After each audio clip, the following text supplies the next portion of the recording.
How will we power our future? Can we create a healthy and clean economy? Climate One at the Commonwealth Club is at the forefront of the global debate about energy, economy, and the environment. Bringing together the brightest and most provocative leaders of our time, Climate One is the place where big ideas get heard. With thoughtful and insightful discussions on policy, business, science, and culture, Climate One founder Greg Dalton gets to the heart of the matter. It's our future. It's time to come together. King coal is on the rocks. A few years ago, it accounted for more than half of electricity in America. Today, it's about 1/3. Cheap, abundant natural gas is undercutting coal in the marketplace, and regulations on mercury and carbon pollution are catching up with the real costs of burning this dirtiest of fossil fuels. Coal plants and mines are being shut down. Many miners are retiring, and new ones are not being hired. A recent article in Business Week called this coal's darkest hour. Overseas, it's a brighter story. China's imports of the black rock are soaring, and a recent report by the world's foremost energy authority said coal will challenge oil as the world's premier source of energy in less than 5 years. American coal companies and railroads want to get in on that action by building new ports in Oregon and Washington to export coal from Wyoming. Advocates say that will create jobs and economic growth. Opponents say that it's a foolish investment in dirty energy that will hurt human health and further disrupt the climate. Over the next hour, we'll discuss coal, natural gas, and powering America's future with our audience here at the Commonwealth Club in San Francisco. And joining us, we are pleased to have three experts. Trevor Houser is with the Rhodium Group, consulting group in New York, and a visiting fellow with the Peterson Institute. Ross Macfarlane is a senior advisor with Climate Solutions, an environmental group based in Seattle. And Bruce Nilles is senior director of the Beyond Coal campaign at the Sierra Club. Please welcome them to Climate One.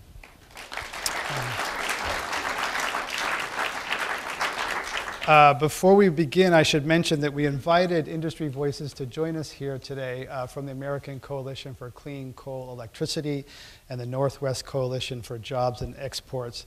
However, they did not send anyone to participate. So, Bruce Nilles, let's begin with you. You head up a campaign that is aimed at killing King coal. How's that campaign going? What have you accomplished in the last few years? So 2012 was our best year by far. The reason we care about coal is we at the Sierra Club have identified global warming and eventing climate chaos as our #1 priority, and coal is the #1 culprit. If you look at the science of Dr. Jim Hansen and others, he basically says we have to be off coal in less than 2 decades. No later than 2030, we need to have coal down to 0. So we set out 10 years ago to do 2 big things and added a third. One was to stop the construction of new coal plants, and I'm proud to say and delighted to say that after 10 years, we've stopped 90% of the new projects, and not a single new coal plant has broken ground since 2008. So the pipeline of new coal is essentially over in the United States.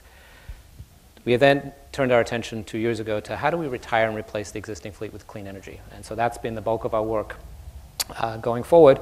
And this week we're going to be celebrating that almost 1/6 of the coal fleet, about 50,000 megawatts of coal in the United States, is either retired or retiring in the next few years. And it's being done literally community by community, working with the broad swath of Sierra Club activists and leaders across the country and a whole bunch of allies who are saying, Congress is not leading, so we're going to act at the local level. And so literally shutting coal plant by coal plant down across the country and replacing with our vision, which was a mix of energy efficiency, wind, and solar. Trevor Houser, coal is definitely down, but has it been Texas oil men or Texas natural gas men, or has it been the Obama administration, or has it been the Sierra Club that's really been driving that? Yeah, so with all due respect to Bruce and the great work that Sierra Club does, I think he might have to share that podium with wildcatting oil and gas developers in Texas. I'm not sure, Bruce, how you feel about that, but it's a temporary glitch. So, as you said in the lead, coal accounted for about 50% of the generation mix for most of the past 3 decades, actually. And starting a couple years ago, that began to drop dramatically, down to a low of 33% in April of this year of U.S. power generation. That tracks exactly with the decline in natural gas prices over the same period of time. So in wholesale markets where power generators compete to sell to customers, you see generators turning on or off, coal generators turning on or off, natural gas generators turning on or off, depending on what they call the dark spread, which is the price difference between coal and natural gas. And so when we talk to traders in the electricity markets, they're paying far more attention to the price of natural gas than they are to environmental regulations at this particular moment. Over the past couple months, coal's climbed back a little bit because natural gas prices have gone up. So in September, coal's share of US power generation was back at 39%, from 33% in April, because natural gas prices have strengthened a little bit. But isn't there a policy dimension that sort of, if you're a coal company or a utility looking at the future of coal, you're going to place big bets, don't you have to think about the regulatory risk and the uncertainty, the kind of pressure that the Sierra Club and others are putting on? There is a cloud over coal. That's absolutely true for new generation, right? Okay. So when people are thinking about building a new coal-fired power plant, which is going to be a 30-year asset, then you really have to think, what's legislation going to look like in the next 30 years? And there, climate is a serious concern.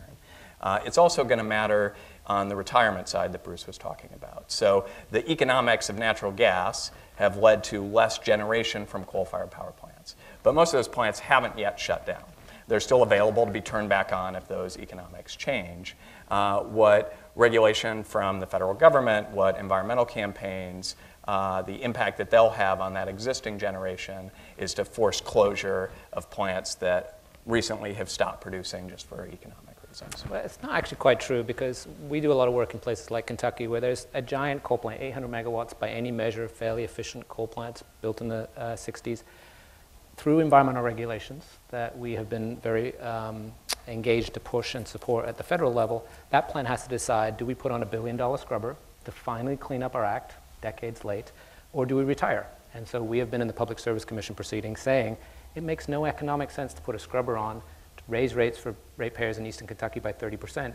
You're much better off retiring that coal plant over the next couple of years and replacing it with a mix of clean energy. So those environmental regulations, and if you think about what was leading up to the election, we had a very vigorous discussion. And for the very first time, the coal industry took off the gloves and went after Obama hard with his war on coal, precisely because as he has been finally closing the loopholes, the regulatory loopholes for coal, the price of coal is going up. Yes, the price of gas has been coming down, so is wind and solar, but the cost of coal is going up because we're finally internalizing the cost of coal, and that's what's different today than 2-3 years ago. Let's get the export angle in here with Ross Macfarlane. You're in Seattle. There is a move to export coal. That's a good thing if you're the coal industry. What's the opposition up in the Northwest? Well, Climate Solutions, has always shared the kind of concerns that Bruce was talking about. Coal's the dirtiest fossil fuel by far. We were working on creating new energy solutions, energy efficiency, renewables, all those things, and been successful in our part of the country in getting the only 2 coal-fired power plants in Oregon and Washington onto shutdown schedules, major accomplishments. And then we discovered about 2 years ago that the coal industry had identified their key strategic initiative as their markets were falling off a cliff in the United States. Their goal was to get coal that we own in the Powder River Basin onto trains, onto ships, get it to China. And we had to make a decision as Climate Solutions. We're primarily about yes, we're about accelerating new solutions, but we had to decide, are we going to focus on those if it's just going to be a hood ornament on a giant growth of a big gleaming MV or a Humvee of building this new fossil fuel infrastructure, which is going to significantly impact local communities and is going to directly impact the climate, impact ocean acidification, impact all these other issues which are caused directly by burning the vast reservoirs of carbon. What we've been amazed by is how prominent this issue has become, how much support we've been able to grow. We've obviously been involved in lots of campaigns along with our partner organizations like the Sierra Club, and it has been like nothing that we've ever seen, with thousands of people showing out in very small communities as well as in places like Seattle, talking about very localized concerns, including the issues around shipping the coal through communities, dominating the use of the rail and shipping infrastructure, but also how that ties in to our community's desire to chart a new energy future to help areas like Asia develop a new energy future, as opposed to investing huge amounts in the technologies of the past. Suppose you're successful in blocking some of these ports in Washington and Oregon. I think you call it the thin blue line of California, Oregon, and Washington. Those exports then may just go to Canada. They may go to the Gulf Coast, where states are willing to export fossil fuels and happy to have offshore drilling. I mean, you may not have any impact at all.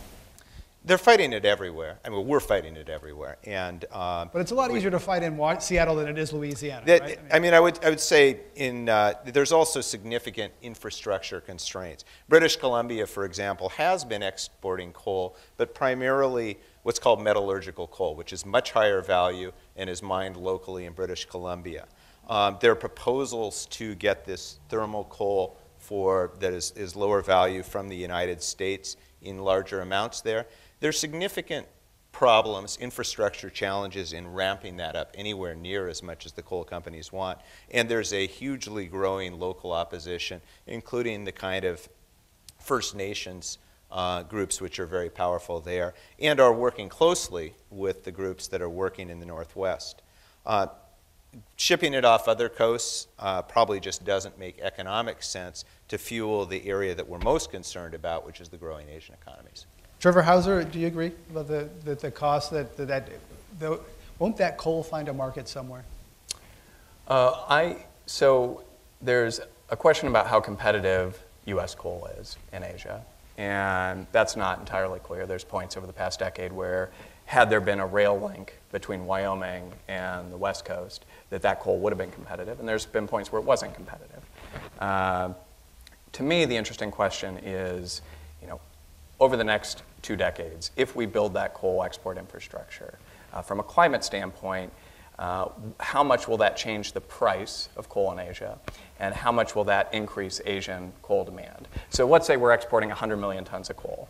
It certainly is not true that will increase Chinese consumption by 100 million tons, right? So by increasing the supply, we could reduce the price of coal, adding more to the market. That's the question. So if you're trying to figure out just how much will increase emissions for U.S. coal exports to Asia, then you have to figure out how much it changes the price. So let me use an example. If I go to a soda machine, every day at lunch, and I buy a Coke, and the Coke costs $1, right? And then one day I decide to try the Pepsi out. Pepsi costs 90 cents. It gets introduced into the vending machine, right? I have a 10-cent cost savings. Is that 10-cent cost savings going to make me buy 2 Pepsis? Or am I just going to stick with the 1 Pepsi, right? And pocket the 10 cents and use it for something else? At some level, I'm going to buy 2 Pepsis, except I live in New York, and we now have laws or if Bloomberg gets his way, we'll have laws that will prevent me from buying multiple Pepsis. You can buy the little Pepsi bottles, just not the big ones. Right. Yeah. One a day. But that's a question from an economist standpoint, is how much will it actually increase demand versus just changing the price and Chinese power plants pocketing some of the money? That's important from a climate standpoint because it determines how much emissions will increase, and climate's not the only environmental issue that we're concerned about here. I mean, one of the reasons that Chinese coal companies and power companies are interested in Powder River Basin coal, the coal that's produced in Wyoming, is because it has a very low sulfur content, right? That's why it got developed in the U.S. When we passed the Clean Air Act, that led to a significant increase in Wyoming coal production because it had lower sulfur than the coal that was produced in Appalachia. In China, so I used to work at the U.S. Embassy in Beijing, and they sent me to do all the things that nobody wanted to do, like go down coal mines and traipse around oil and gas fields. And one of my jobs was to write the air quality reporting cable that went back to Washington. It turns out that that's one of the closest watch cables that leaves the embassy, because at the time when I was working there, it determined the hardship pay that U.S. Embassy staff got, which at that point was comparable to the hardship pay you got for working in Baghdad in the green zone. That was the risk to life and limb that air in Beijing posed, right? And a lot of that is sulfur dioxide. And a lot of that sulfur blows to the west coast of the U.S., actually. So between 10 and 15% of the sulfur in California comes from China. So there are local environmental benefits if China is able to switch from high sulfur coals that it currently consumes to low sulfur Powder River Basin coals. So as an environmentalist, the question to me is, how big is the risk from a climate standpoint versus how big are the benefits from a local air pollution standpoint? Because both of those issues matter. If you're watching the press over the past couple days coming out of Beijing, they have had some of the worst air quality days in recorded history there. It cost the country $200 billion a year. There's 750,000 premature deaths each year from air pollution. That's not CO2. That's not climate change. That's sulfur dioxide and particulate matter. And so you have to weigh those things. And so it's important to figure out just how much will that U.S. coal export quantity change. So Wyoming coal to China helps LA. Bruce Nilles, do you agree? Well, we're kind of missing the point here, which is we have a climate crisis. 2012 was the hottest year on record. And we are debating, do we build out 20 or 30 years of infrastructure to enable the burning of more fossil fuels at the very time the scientists are saying we need to shrink the consumption of fossil fuels? We in the US have a tremendous opportunity, and I would say a responsibility. We sit on the largest coal reserves in the world. We have 25% of all the coal in the entire globe. Much of the carbon dioxide in the atmosphere is also from us over the last 100 years. We have the tremendous opportunity to say to the rest of the world, we're going to finally do our part, lead by example, build more wind and solar, as we did last year, then we're building fossil fuels and leading by example. But we're also going to keep our coal underground and out of world markets. We are not going to enable the very behaviors that is causing hurricanes and a whole bunch of environmental problems around the globe. That's insanity. And whether it's 1 Pepsi or 2 Pepsi, you're still adding a lot of calories to a problem that's already out of control. So my point is simply, we're sort of missing the science. If the science is saying, as Jim Henson said in his report today, we got to cut 6% per year, the notion of dramatically escalating coal consumption out of the US off land that belongs to you and I, these are federal lands, that we're selling coal for $1 a ton to the Chinese for 120 bucks a ton, there's something very wrong with this picture because we're essentially paying for our own demise. So to me, that's the critical question. Are we going to enable our destruction, or are we actually going to say, President Obama, we need some leadership here. The planet is calling out for help. Question whether markets respond to morals or respond to other. Yeah, Russ Macfarlane?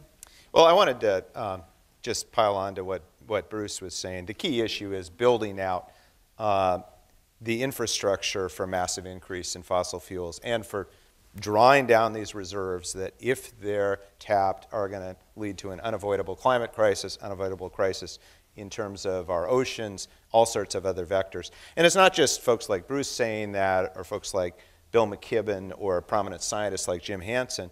In the last couple months, groups like the International Energy Agency, the World Bank, have in very, very stark terms said, if we actually build the infrastructure and develop all these reserves, it's going to be game over. So we have to be starting some places. And our feeling is we need to be starting with the reserves that we own, like the Powder River Basin, and in the communities where we have the most ability to control. Second, I do have to talk a little bit about the idea that Powder River Basin coal is cleaner. It is less in sulfur dioxide, and that is, as Trevor was saying, a primary reason that it was turned to, mostly so that the power companies could avoid putting on controls. It has the same amount of carbon dioxide per BTU. It's huge in mercury, huge in other pollutants, which are also, there are a number of studies showing that the largest amounts of mercury and other air toxics coming to the West Coast are actually coming from burning in China. And the kind of particulate pollution, which is the primary cause of the huge increase in respiratory diseases and other things that are crippling people in China, are again being contributed to directly, whether it's Powder River Basin coal or other coal that's being burned. There was a report by an economist at Stanford, Frank Wolak, who claims that actually exporting U.S. coal will raise the price and therefore actually reduce U.S. emissions because it'll make coal more expensive and accelerate the switching to natural gas. Bruce Nilles, you think that's true? I think we already have a strategy to drive up the cost of coal, and that is simply beginning coal to pay its fair share. Look, if you and I took a bunch of rubble out of our backyard and dumped it into a stream, into the bay, that would be a crime. If I'm in Appalachia and I blow the top of a mountain and put all that nasty mining waste into a stream, that's legal. Now, why is it legal? It's because the coal industry, through many years of lobbying, has carved out exception after exception to every single environmental law. What President Obama has been doing over the last 4 years, with a little pushing, without a doubt, is to begin to say, you got to pay your fair share.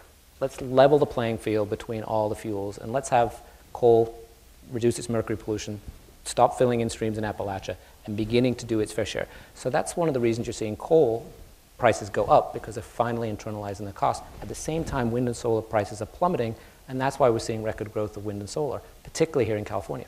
Trevor Houser, do you think that exports will accelerate the switching from coal to natural gas? Not by a lot. I think all else equal, exporting coal will increase domestic prices. But the supply curve for coal in the U.S. is pretty flat, which means if you increase the amount produced in the Powder River Basin, it's not going to change the price much for coal from the Powder River Basin. But the implication of that on the international side is if you have a flat supply curve, so changes in price lead to large changes in supply, that the introduction of U.S. coal into international markets will mostly come at the expense of Australian coal or Indonesian coal or Mongolian coal. So what are, I don't know what the upper end estimates for West Coast coal exports are, 120 million tons, maybe the currently announced project? Currently announced projects should be as much as 140 million tons. There's one industry analyst who said that they expect 350 million tons would be the total amount that the industry would want to really reach its strategies. So let's take like 150 million tons in the announced plans, just as a number for the moment. So I think it's important to quantify just how big of a deal this is for the climate, because we have scarce political capital in this fight, and you have to choose which battles to wage. If we're talking about 150 million tons of U.S. coal exports going to China, even if all of that was additional, right? Even if all of that was consumed above the consumption of Australian coal, Indonesian coal, Mongolian coal. So I'm buying both the Pepsi and the Coke out of the vending machine, right? Current Chinese coal consumption is about 2.5 billion tons, on path to 3 billion tons, right? So that 150 million tons would be a fairly small increase in Chinese coal consumption and a relatively small increase in global coal consumption, right? So it probably would be an increase in consumption to some extent and an increase in emissions, but in the scale of the problem we're talking about here, this is not the existential issue facing us. Let me try it a different way to describe it. If we burned all that 150 million tons of coal, that's 3 times as much carbon dioxide as the entire state of California puts out with all 40 million people. That is a lot of additional carbon dioxide. And so that's important, because there's a lot of great work going on here in California to demonstrate to the country, here's how we can cut carbon. And for 3 years now, we've been cutting carbon here in the US, in California. To now say, oh, we don't care about 3 times as much as what's coming out of California, I think I disagree. And if I could slice it a different way, done some analysis showing that, you know, I think we all know in Western states, our biggest emissions are typically driving. And so getting people out of their cars, electrifying vehicles, huge strategies. If we got everyone in every state west of Minnesota, west of Texas, out of their car for a year, that would be wiped out by exporting this coal in terms of the carbon emissions. We've done some analysis indicating that this is a bigger issue than Keystone XL, which I'm sure many of you have been following in terms of the carbon emissions. And ultimately, we have to determine where we can be stopping, and we need to be stopping that with the coal we own, the coal that we're subsidizing to be burned, and the coal that we have the ability to stop the creation of the massive infrastructure to facilitate its being burned. Let's talk about some of the regional politics and economics of this. There's a lot of states that are off coal for the most part. California is. There's a few states, Wyoming, Appalachia, that are very coal dependent. It's easy for us to say, well, yeah, you guys should suffer some burden because it doesn't affect us. So what's going to happen to the miners who are losing their job, to people in the coal industry? You're 50. What are you going to do? Get another job? That's real tough, Bruce Nilles. So Ross mentioned the example in Oregon and Washington. We spent 2 years working to put those 2 coal plants on a retirement schedule. It was very important to us. We do a lot of work with labor to demonstrate, look, we want to make sure this is being done in a sustainable and a way that is good for both the community and the workers. So in both of those examples, in Oregon and Washington, those coal plants are being retired over the next 6 to 8 years, different schedule for each of the 2. And there is a package of economic investments, a mixture of company investments and state investments that were critical to us to make sure that both the community and the workers are left whole at the end of the process, both with training and new investments in clean energy, but also making sure the community, which is getting some taxes right now from those coal plants, is made whole. So that is a very important issue to us, because at the end of the day, Sierra Club, we have members in every single state. We don't parachute in, fix a problem, and then leave. These are community members who care desperately about what happens in those states, and getting this right is something we spend much of every day doing. And are there former coal miners who have new jobs today in another industry? I will concede that the issue of coal mining, particularly in Appalachia, is the toughest issue we've wrestled with, and here's why. If you're in West Virginia today and you turn on the radio, you will hear about Obama's war on coal, and it's 24/7 coal, coal, coal, coal. The late Robert Byrd, Senator Robert Byrd, had the courage and the stature to stand up and say, you know, coal's been good for West Virginia for decades, but this coal is actually going away. And the truth is, says the Energy Information Agency, that coal in Appalachia is likely going to decrease by about 60% in the next 4 years, regardless of what the Sierra Club does, because the seams are getting too deep and too expensive to get out of the ground. So they have to start planning for the future. And we are saying, let's start going. Let's start talking about investments in solar, investments in wind. Let's get West Virginia thinking about the future. And right now, there's no political leadership in that state to have that conversation. So we are struggling, I will concede, in West Virginia in particular. And it's because the coal industry has such a lock on politics that no one has the courage, after late Senator Robert Byrd left, and arguably Rockefeller a little, but now he's leaving too, to stand up to the coal industry, say, stop your scare tactics, and let's talk about the future of West Virginia that's a future beyond coal. But they're not ready to have that conversation yet. And I think if we're talking about jobs in coal, we need to also focus on, first, coal is near the bottom of any list of where investments will produce jobs, and specifically high-paying jobs. It's highly mechanized, both the mining and also the export and the other steps. So there's very few direct jobs that are created per millions of dollars of investment. It has had a spectacular record breaking union power and reducing the safety. It has also had a tremendous record of doing the kind of corporate manipulation that actually leaves many of these miners in places like Appalachia, where the mines are played out, completely vulnerable. The miners' union is now suing the two largest American coal companies, Arch and Peabody, for creating a shell company, outsourcing many years of liabilities, of pensions, worker benefits, environmental responsibilities into the shell company, and then having that company go bankrupt. Regarding job creation, I believe it's jobs per $1 million of investment. There was a research report, it may have been from your website linked, Ross Macfarlane. Sustainable forestry was number one, crop agriculture, gas pipelines, transit, and livestock. So I got a little surprised to see gas pipelines, natural gas pipelines, in there as number three. So let's talk about natural gas. It's hard to talk about coal and natural gas. They go together. Bruce Nilles, does the Sierra Club think that natural gas is the future? Is it cleaner? Is a bridge fuel to the future? We don't think it is. Let me just touch on the jobs. There's 150,000 people in the coal industry. That is working in the mines and in the power plants. 150,000 total in the entire United States. And that's producing the largest share of our carbon dioxide emissions. We have 150,000 people today working in the wind and solar industry. And they are just getting started, right? Even here in California, there's more people by far than in most of the rest of the western states doing clean energy versus coal. So just sense of scale, clean energy is already doing far more than the coal piece. Natural gas. We have learned a lot over the last couple of years in terms of natural gas has, yes, if you burn it in a power plant, about half the carbon dioxide emissions of coal. But it has a whole bunch of other problems that we are now finally realizing it is the last thing you want to do if you're actually trying to solve the climate crisis. And here's the problem. When you drill for gas and you transport it, you leak a lot of methane. Methane is a very potent greenhouse gas. And so the latest science are saying it is anywhere from 20 to 30, maybe as much as 50% worse than we ever thought gas was because of the leakage of gas during the drilling and transportation process. In addition, there's a whole bunch of environmental issues associated with drilling and burning natural gas. A bunch of problems with communities who live in places where they are fracking the heck out of the area, and you're seeing significant contamination problems.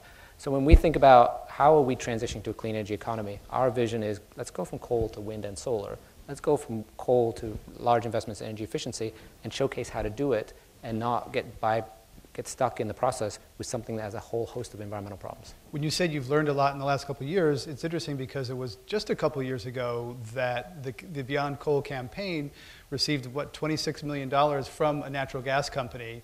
Mm-hmm. Was that a mistake? Is that part of the learning process? Was that before you knew some of the impacts of natural gas? Totally fair, it was. Ross Macfarlane, any thoughts on natural gas? Well, I agree with Bruce that the key issue is to focus on leakage, as well as, of course, all the other kinds of environmental issues that go with it. Natural gas is playing a pivotal role, along with the pressure from communities, pressure from regulations, in killing coal. And it's going to play that transition, but having it be a long-term portion of our energy supply is certainly not a place that we're supportive of moving in any significant way. And really emphasize the area of energy efficiency as being the #1 thing that we here need to be continuing to double down on, and that is a huge opportunity in developing economies around the world, where we can be decarbonizing our economies and creating greater prosperity at the same time. Trevor Houser, is natural gas a good bet for investors? You advise investors partly on banks and financial institutions on where to put their money. Is natural gas a good bet? Low prices, stable supply, it's American, got some problems, but how are they viewing it? I mean, in terms of natural gas as a solution to climate change, I disagree with Bruce a bit on the what's called the methane leakage question, which is how much methane, which is natural gas, uncombusted, is released either when shale gas wells are fracked or when they're transported in pipelines. This is a critical question in terms of just how climate-friendly or unfriendly natural gas is. There is very little good work done yet assessing on a national level what that looks like. There's a couple studies that point to it being a bigger problem than we thought, and there's studies pointing the other way. So to be honest, we just don't know what that looks like yet. Some of those studies are funded by industry. And some are funded by the National Oceanic and Atmospheric Administration that came out recently on the high side. Right. But that can be managed with proper technology and oversight? So that's the key to me, is that that's not an intrinsic part of the problem. So the CO2 in coal is intrinsic in the coal. There's nothing you can do about it except carbon capture and sequestration, which is extremely expensive. Fugitive emissions from methane, that leakage, is something that you can address with proper regulation. So to me, it comes down to, yes, natural gas can be an important bridge fuel, provided there's adequate regulation to ensure that methane leakage is not a problem, to ensure that fracking is done in a way that's environmentally sustainable. I think probably the difference in my view on this versus Bruce's is that I don't live in California. I live in New York and spend a lot of time in oil and gas land.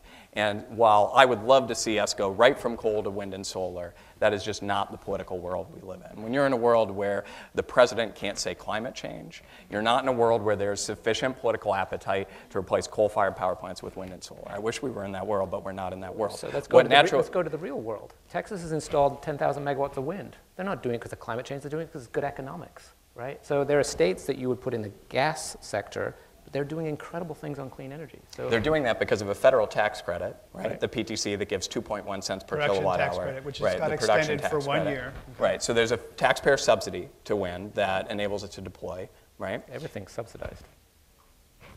Okay, so in this case, that's what allows wind to deploy. So let's be fair, oil and gas is subsidized. Sure.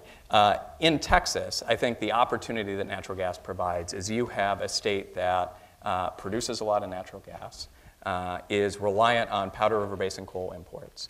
And a friend of mine who works at UT Austin got a call from the governor's office a couple years ago, and they understand the logic of that. How can we switch from this coal that we import from the Powder River Basin to natural gas that we produce within our state? We're out of compliance with EPA regs. We just need to find a good way to do that. Now, unfortunately, the governor had, Rick Perry had already crossed off the list most of the policy options that you would point to as being not politically acceptable. But for a large swath of the country right now, some of the very same states that are coal producers are also emergent natural gas producers. And so it changes the political map of climate change policy in a useful way. So in Pennsylvania, right, which is a very large coal producer, natural gas now employs more people in Pennsylvania than coal mining did. And so that stranglehold of the coal industry that you've had a hard time breaking in West Virginia, that's being broken in places like Pennsylvania because of natural gas. Mm-hmm. And some people would argue that low natural gas prices are making American industry competitive again, that it's helping the economy. Trevor Houser, you were a negotiator for the United States State Department at the Copenhagen Climate Summit in 2009. And if you had anticipated the trajectory of U.S. Greenhouse gas emissions to 2013, what did you think would happen and what actually happened? So today, U.S. emissions are about 13% below where they were in 2005. Our pledge in Copenhagen was a 17% reduction by 2020. So the U.S. is within reach of its climate commitment. Without any cap and trade, Without any policy? Any cap and trade. So we're stumbling and we got lucky. But Correct. Why? So it's been a mix of things. The largest single reason has been the recession. So that's not something as a politician I would want to be showcasing. Depends on which politician you are, but yeah. But a large share has been renewables and natural gas, right? So renewables in the transport sector, renewables in states like California with good state-level incentives for renewable deployment, and the large switch from coal to natural gas that we've seen over the past year or two. And on natural gas, Ross Macfarlane, some people want to export natural gas. Would people in the Northwest, Oregon, Washington, would you be opposed to exporting natural gas to Asia? A lot of people want to do that through British Columbia elsewhere. There are very active opposition campaigns. Ironically, 2 years ago, there was a major push to build these large liquefied natural gas import facilities along the Columbia River and Coos Bay, other coastal communities. All of those sites, all of those developers have now shifted their focus to, no, we're going to build an export facility. Turn the pipes around. Just to, I think, try to show how volatile these markets are. And a lot of experts are raising questions about how long-term and durable this, price disparity is, and the likelihood of doing that. We at Climate Solutions haven't camped out firmly in terms of this, other than strongly agreeing with Bruce that this isn't a long-term strategy for either our country, our region, or the globe. And also agreeing with Trevor that we need to have strong controls, which we don't have currently. There's no way of being able to verify what the leakage rates are other than individual studies, because the industry managed to get things deregulated. But that there is huge opposition, there will be huge opposition to any effort to build liquefied natural gas because of many groups who are concerned about direct community impacts. So do you think that natural gas ought to be regulated at the state level as it is now? Texas, some states have pretty good laws, other states it's wild and loosey-goosey. Do you think it ought to be federal regulated or at the state level?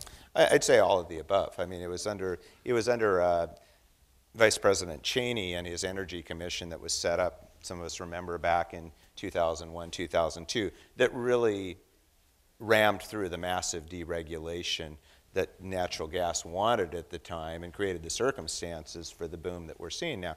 Now, the major sophisticated companies are saying, well, we can do this safely, we can do this with minimum leakage, but there aren't any circumstances or regulations or even transparency in place for any of us to know that they are in fact doing that, or that the wildcat developers won't continue to do it in a very destructive way. Bruce Nilles, local versus state regulation? If we look at our history, the only thing that's actually worked to really level the playing field is when we have strong federal regulations. The notion that West Virginia is going to put in place state regulations and everything's going to be hunky-dory and that the people of West Virginia are going to have clean drinking water, we tried that once. It didn't work, right? So let's be honest about the experience we've had of 30 years of environmental regulation is we need strong federal laws that say everyone has a basic right to clean air and clean water. And states can go stronger, and we've always said states like California can lead and show us what's next, but we have to have minimum safeguards that say, regardless of what industrial activity you have, wherever you do it, there's some basic things that we as Americans are all entitled to, and the notion that we're going to say to the gas industry, oh, you can go do what you want and whatever deal you work out in West Virginia, is a recipe for disaster. But that's a tough political proposition in an era when the Environmental Protection Agency is on defense and basically has a moat around it, just trying to maintain the gains they've had, protect the Clean Water Act, protect the Clean Air Act. Your new major regulations, that's a heavy lift for an EPA that's back on its heels. I think if you ask Lisa Jackson whether she's been on offense for 4 years, and she passed through the strongest mercury regulations in our nation's history. Before she left office a couple weeks ago, she passed through a strong increase in particulate matter standards. They pushed through 2 different standards on fuel efficiency standards. They've been pretty aggressive and focused and achieving significant reductions. And when you mentioned how have we been getting these climate reductions, the way we think about it at the Sierra Club is there's 2 ways things are happening. It's not in Congress. The notion of a grand bargain on climate change, we realized back in 2009, we ran into the brick wall of the coal industry. They were simply too powerful. And I'll concede it here on stage that at 2009, we could not roll the coal industry. They have a lock on Congress, and Congress will do whatever the coal industry says. But there are 2 other very important places where you can make change. One is in the executive branch, working with the president to get EPA to do its job, and the other is the state and local level, and that's where all the progress has been happening. So we have EPA and the White House passing regulations restricting carbon emissions from power plants and from cars, and a whole bunch of stuff going on at the state level, which is really changing and driving, I would argue, the carbon reductions that we are seeing, not enough, and certainly 17% reduction of carbon by 2020 is nowhere near enough to what the science requires, but we're beginning to put together a framework that shows us, here's how we do it, and let's accelerate our progress. Trevor Houser, sorry, Ross Macfarlane? So I was just going to add in, despite some of the spinning that's going on, polling and specific campaigns where this has been an issue shows that breathing, drinking, having healthy communities are actually surprisingly popular for most people. And that people do draw those connections in ways. So, you know, when you get away from some of the rhetoric around war on coal or particular, you know, volatilized issues, and just ask people about whether or not they think that we should have stronger or weaker environmental protections, very uniformly, and not just in places like California or Washington, people support having stronger protections. Trevor Houser, let's get you in on that policy perspective. You were a former diplomat with the State Department. Do you think the action is going to be at the states? Is it going to be in Congress, executive branch? Where's it going to be, policy-wise, in the next few years? I think it's going to be a combination. I mean, regulations coming out from the EPA are going to be important. State-level action is going to be very important. And there's always the prospect of, I don't think that the prospect of economy-wide policy is completely dead. And I think that the event that might catalyze that policy is the budget situation that we face. You know, reasonable adults would agree that we're not going to address the debt just through tax cuts or through tax increases. We're not going to address the debt just through spending cuts. That there's going to be some combination of increase in revenue and some combination of reduction in spending that's required. If you talk about something like a carbon tax in isolation, and you put it to the American people and say, would you support a carbon tax? Very few people are going to support it, right? Because who likes taxes? If you start talking about a carbon tax relative to other sources of revenue, like raising the Medicare and Social Security retirement age to 68, or imposing a 1% tax on millionaires, those types of things give you the same amount of revenue that a carbon tax would. Suddenly a carbon tax starts to look a little bit more attractive. And if the European experience over the past few years has taught us anything, it's that when you hit a fiscal crisis, what seemed politically impossible yesterday seems politically inevitable today. And so I think given our fairly precarious fiscal position going forward, that it's dangerous to rule out some fairly aggressive national policy. And it has a lot of support among some very conservative circles who like the idea of taxing bad things, coal, fossil fuels, and not taxing good things, jobs, et cetera. So it may have some legs.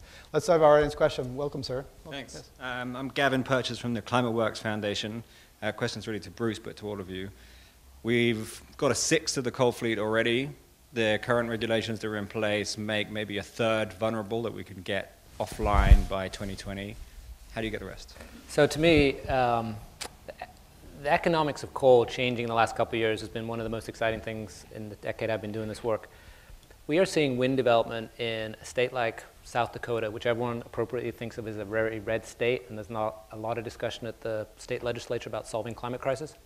Today, they're at about 30% wind power. Just quietly going about building wind turbines, adding in a ton of clean energy. And to me, when I think about why does that happen, yes, there's subsidies for wind, but there's also subsidies for everything else, but it's also because the economics of the alternatives are worse. And as we know here in California, being on the cutting edge of clean energy technology, all those prices of wind and solar are coming down. LED light bulbs are coming down. All the good stuff is coming down. Price of coal is going up. A variable is the price of natural gas. I think anyone will bet at some point it's going to go up. And so the question is, how do we position ourselves in the next couple of years, getting the first third of the coal fleet offline, which is what we are trying to do by 2015, and then really set it up so the rest of those coal plants, which are now fully internalizing all the costs of environmental compliance, are simply being outcompeted in the market space because clean energy is coming in much cheaper and essentially disrupting that old way of doing business because it's too expensive. Michael Bloomberg gave the Sierra Club $50 million to fight coal. Why did he do that? That was a nice grant. It was better than that natural gas one, yes. So Mayor Bloomberg, as you know, has been fighting a bunch of things, including large sodas, but really cares about public health, and has been, like us, has been very frustrated at Congress not addressing what in his views as a moderate Republican or as independent, he says, these are things we as Americans can all agree on. And so he's been working on guns, on tobacco.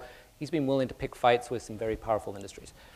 He came to us, or we actually went to him a couple years back and said, look, we have a very measurable human health crisis associated with coal mining, burning, and ash disposal. We can tell you that there's 13,000 people a year dying. There's about 1 million people ending up in the emergency rooms from asthma attacks. There's all these measurable health consequences of our current reliance on coal. About 100 million Americans in cities where it's unsafe to breathe, a lot of it coming from coal. We have a campaign that we believe we can get a third of the coal fleet retired, rest of it to clean up its act in the interim, and ultimately get it all retired. And he put us through a very rigorous process with some of his staff to demonstrate how we could do this, literally working state by state. And he made a big bet on us 2 years ago to say, I'll give you a 4-year grant to go forth and see if you can in fact do it. And I'm delighted to say we're almost halfway there 2 years in. Let's have our next audience question. You're welcome. Thank you very much for an interesting evening. Gary Latcher from the Loma Prieta chapter of the Sierra Club. Carbon soot has been described, and actually today was announced in an article, as a major cause of climate change. I wonder if you could comment on what fraction of that might be coming from coal. Is that black carbon? Yeah, Yeah. Like to. I don't know the Trevor exact Houser? numbers for black carbon.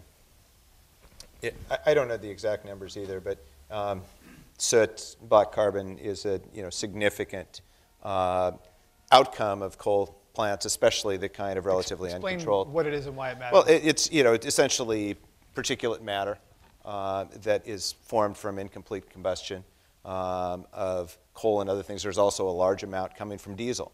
So, the transporting of this coal huge distances will be contributing to that. And it can land on ice fields, and it attracts heat, which accelerates the melting. Exactly. And so these are all just, cumulative kinds of impacts on top of the basic carbon dioxide impacts, which are overwhelming in themselves. Let's have our next question. Welcome. Hi. I'm Amanda Joy Ravenhill. I teach at the Presidio Graduate School here in San Francisco, and I'm curious about what you find to be the most promising technologies to draw down carbon from the atmosphere. Trevor Houser? Trees. Yeah. And not cutting them down. Planting more of them? Yeah, planting more of them, absolutely. Bruce Nilles? Harvesting coal plants? Harvesting coal plants? I was being facetious, but I mean, there's a ton of very exciting work going on. Forest being one, restoring prairie soils. I mean, there's a bunch of things to help, from a landscape level, really pull carbon out of the atmosphere. There was a big article recently about synthetic artificial photosynthesis technology doing that sort of thing.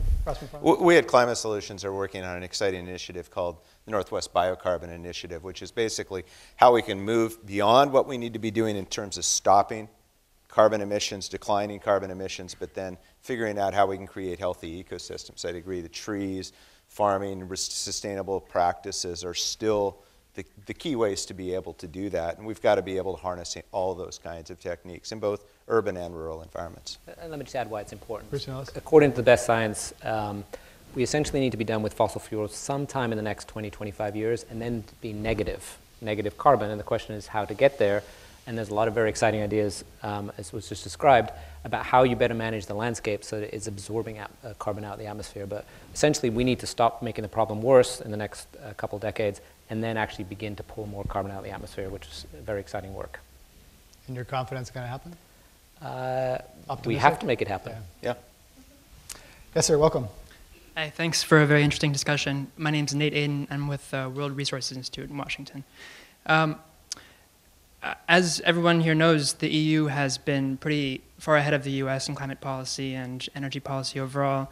However, for the past couple of years, coal has been skyrocketing there. This year, it's been increasing at an annualized rate of about 50% in some countries.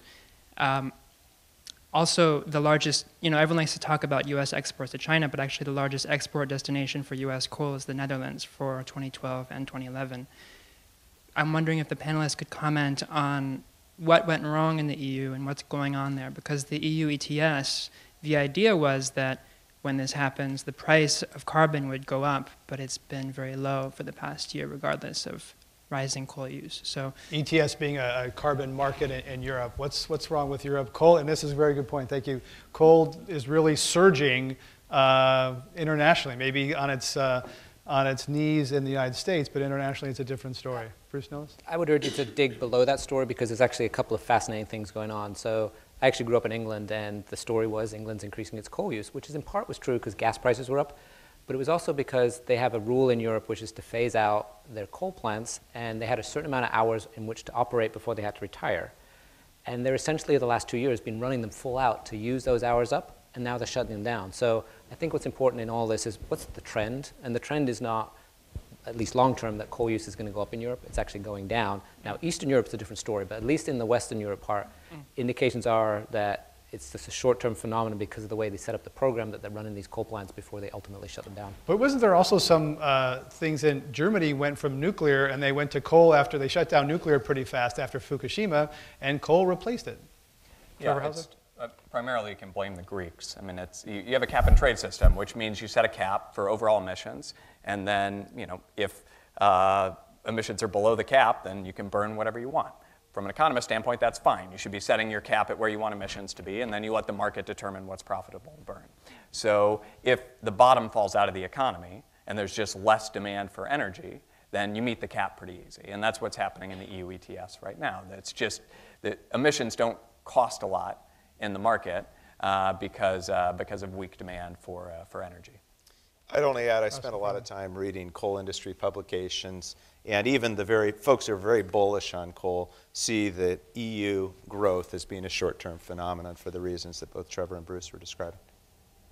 Let's have our next question. Yes, welcome. Hi, thank you for a wonderful discussion. My name is Shauna Rappaport. I'm curious just about your perspectives in terms of cap and trade versus the increasingly discussed fee and dividend, especially in relation to the policy element of this evening's discussion. Curious about your perspectives on both. Who'd like to tackle that and define what fee and dividend is?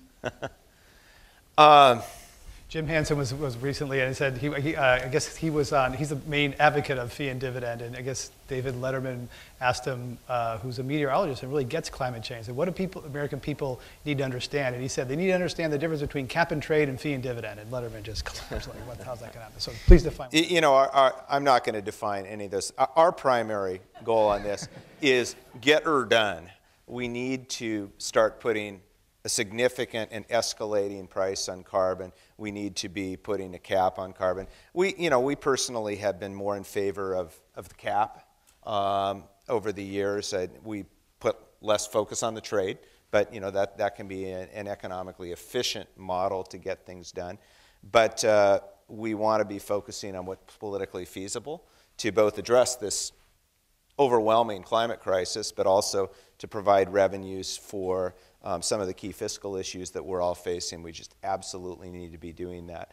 And we can all set up circular firing squads or dance around the head of a pin and say, no, it should be this way, that way. I think we need to all be getting common cause to get this done. But there's a big difference between, Trevor Houser, you talked about carbon tax being part of a fiscal solution, which means more money coming into the government. Right.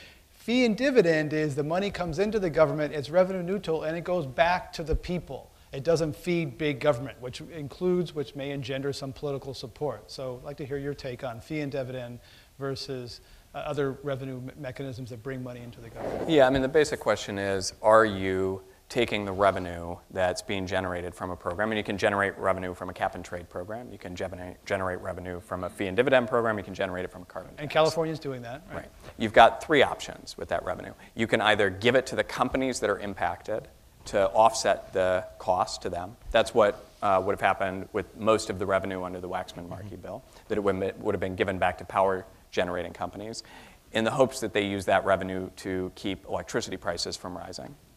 You can take the revenue and use it to pay down the debt, or you can take the revenue and use it to offset other taxes, or to give it directly back to the people, and that's basically the same thing. So whether you use that specific revenue from a carbon tax to reduce the corporate income tax, or you give it back to people directly, the distributional impact of that is a little bit different, but the concept is the same.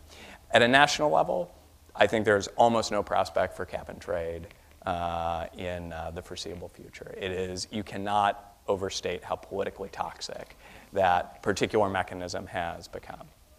I think that there is much more prospect for a carbon tax or fee and dividend-like scheme where the revenue is used for other priorities, other fiscal priorities. And that's happened in British Columbia, where they put in a tax and it's offset some other taxes, and people are getting money back. Bruce Nilles?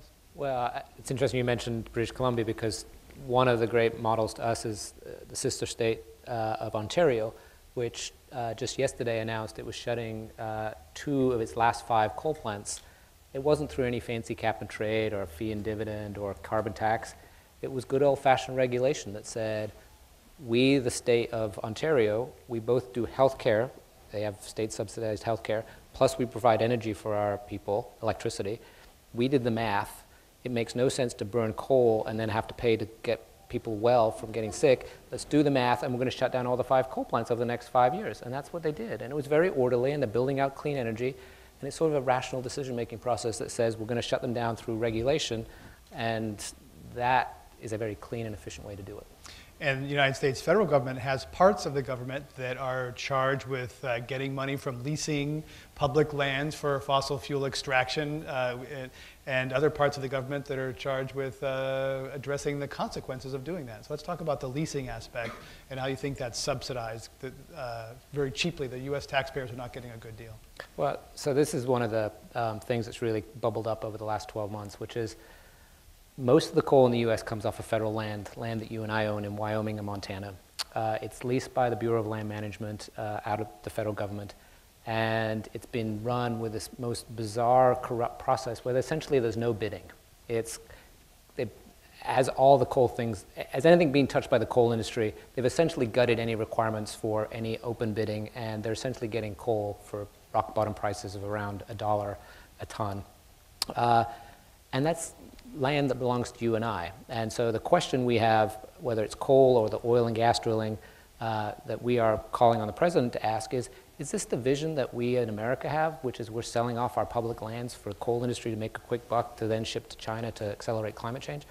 That's not the vision that we had when we elected you, and we need him to pay attention and start to demand, let's reform this insane process that's having us give away coal and then ending up frying the planet. Well, how good of a job do you think President Obama has done in the first term on climate change? He came in saying he was going to heal the planet, et cetera.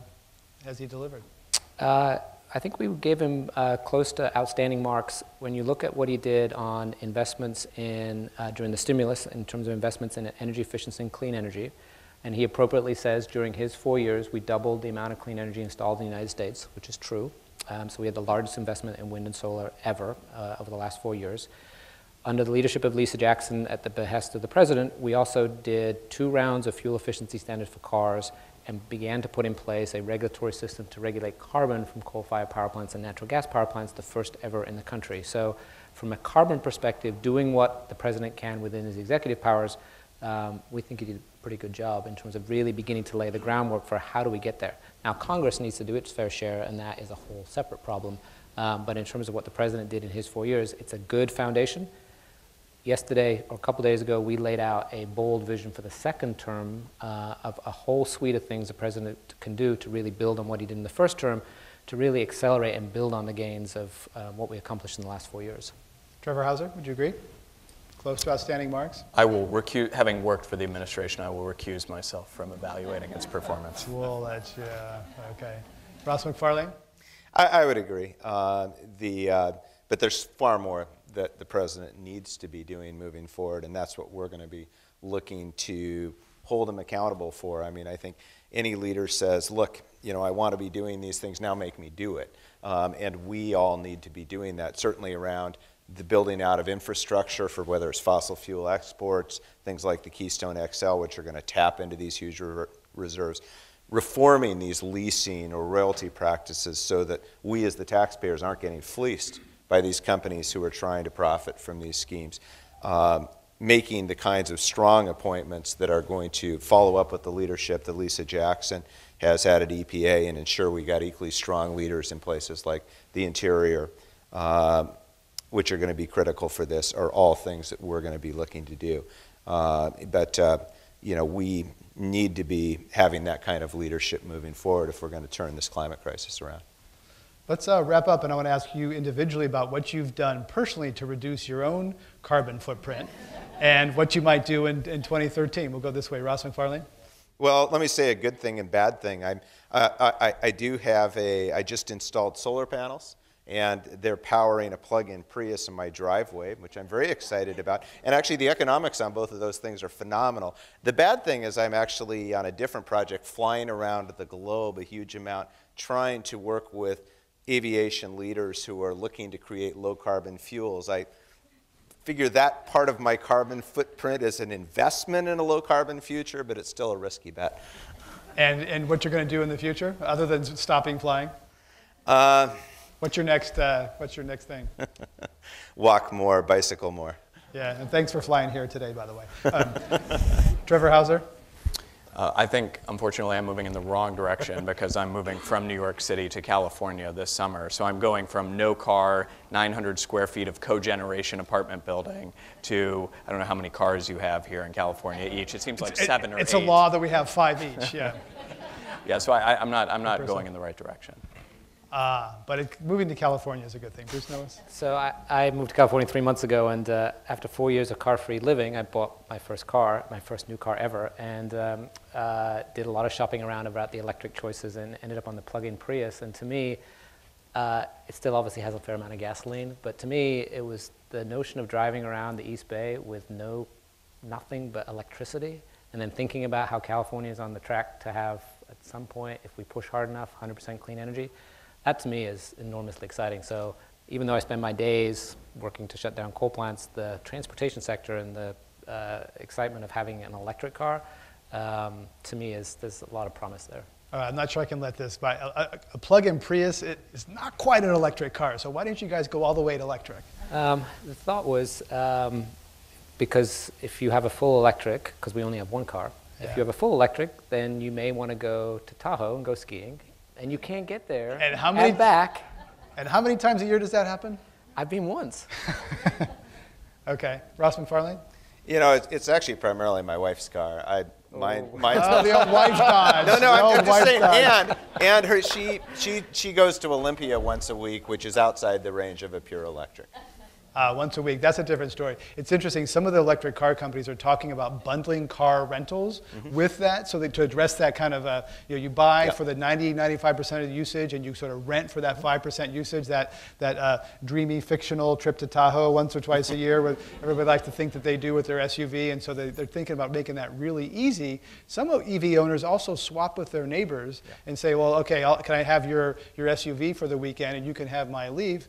And they do that. We've had people who do that, which sometimes is really interesting. We're doing an event here coming up pretty soon about the sharing economy that will address some of that. So I'd like to thank Trevor Houser, partner with the Rhodium Group and a visiting fellow at the Peterson Institute. We've also been hearing from Ross Macfarlane, Senior Advisor at Climate Solutions, and Bruce Nilles, Senior Director of the Beyond Coal campaign at the Sierra Club, for talking about clean energy and coal here today at Climate One. I'm Greg Dalton. Thank you all for coming.